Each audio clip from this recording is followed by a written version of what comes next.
this was not the video I had planned today. I planned, okay, well, we're in 25 days of B.D.A. If you guys don't know, I plan to upload 25 straight days of content for you guys, and this wasn't the video we had planned for today. But I have some big news in regards to One Piece Chapter 1000. There's been a ton of speculation in regards to when is Chapter 1000 going to drop? Is it going to be in 2020? Is it going to be in 2021? Or when exactly in 2021? Well, we have confirmation when exactly Chapter 1000 is dropping, and I gotta say, I'm excited because it's pretty much around where we expected. But again, this is the official translations. Now, this comes from Soulstorm OP. You can follow him on Twitter at Soulstorm OP. So this is a really credible source that we can really trust in, right? I've referenced him before in regards to different articles and different news in regards to One Piece, so he's a credible source. But in regards to Chapter 1000, Soulstorm OP reports it will be released on January 4th, 2021 with a color spread and will be featured in the Weekly Shonen Jump's cover. So now that we know the exact date that One Piece Chapter 1000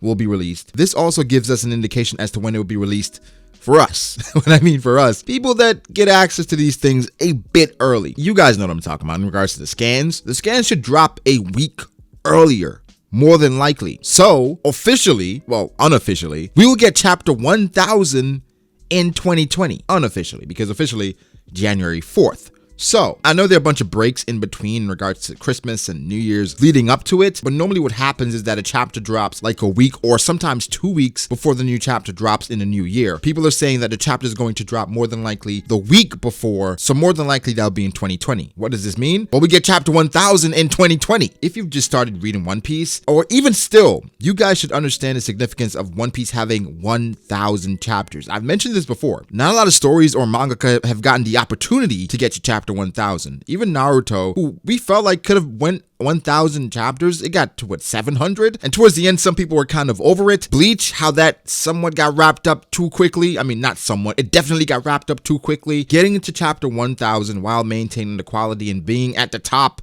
for pretty much the entire run, or most of its run, it's truly significant. But people have asked me as well, what are my predictions for Chapter 1000? And I really haven't gotten too in-depth or too deep into it, because do you guys understand how difficult it will be to predict what Chapter 1000 will entail, because we are still 3 chapters away. In Chapter 996, I would not have imagined what would happen in Chapter 997, in which Kaido took Onigashima and had it afloat. And in Chapter 1000, while I expect it to be very significant, how much can Oda put in this chapter for it to live up to the hype? Because at this point, Chapter 1000 is going to be a lot of hype. Every YouTuber you can think of has probably already made a video about it. And of course, I'm throwing my hat in the ring, okay? This is one of my videos about Chapter 1000. When we're closer to that date, I will go through all the hundreds, Chapter 100, 200, 300, all these hundreds, and describe the significance of these chapters and why I expect Chapter 1000 to be significant as well. When you think about the hundreds, right? Without looking, this is your homework or trivia for the day. Without looking, which of the hundreds is most memorable to you? 100, 200, 300, 400, 500, 600, 700? And I'll tell you guys mine in regards to when I think of the hundreds, because these moments were so significant and stand out to me for several reasons. Chapter 100 for certain sticks out. Chapter 100 is really significant to me because when I think about it, I think of Dragon. And that's the chapter where Dragon shows up and he saves Luffy from Smoker. And the dialogue that Dragon has in the chapter as well is really important and impactful because it's the start of the story. I believe the chapter title is The Legend Begins. Luffy's about to die, and we had the moment where Luffy's about to, he's smiling and Buggy's about to kill him. This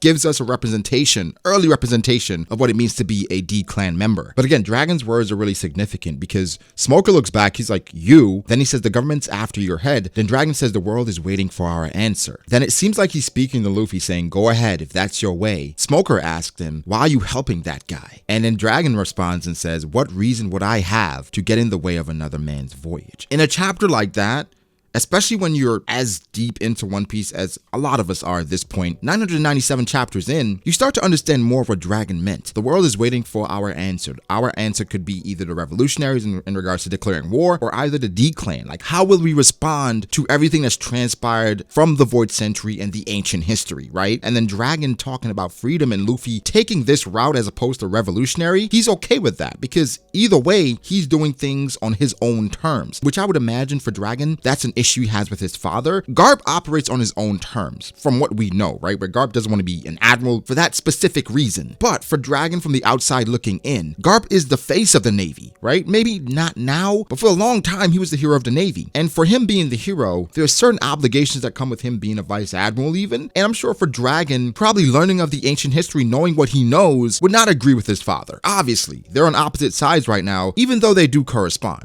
Like, Garp made that clear when he talked to Luffy about who his father was, when we found out that Dragon was Luffy's dad. Another chapter that stands out to me is chapter 700. And that's a chapter where Doflamingo, he retires from the Warlords and he presents Ace his Devil Fruit. And of course, for me, Brago D. Ace, that's why something like that would be significant, because it led to so many questions. Why was Doflamingo the person who had Ace's Devil Fruit? We know that the Devil Fruit, it respawned somewhere else. How did he get it? He died at Marineford. Where did it respawn? And how was Doflamingo the one able to get his hands on it? Then Doflamingo retiring as a warlord, that led to so many questions. What power did Doflamingo have? Of course, now we know, but back then, really significant chapter. But we cannot forget, chapter 500. Again, I'm going to have a full video explaining the hundreds and leading up to chapter 1000, how we got there. But chapter 500 is really significant for me, not only because of the Goat Silver's really showing up and his reveal, but also the information that we got from the chapter in regards to a different perspective. And that perspective was from Kids, where Kid talks about the celestial dragons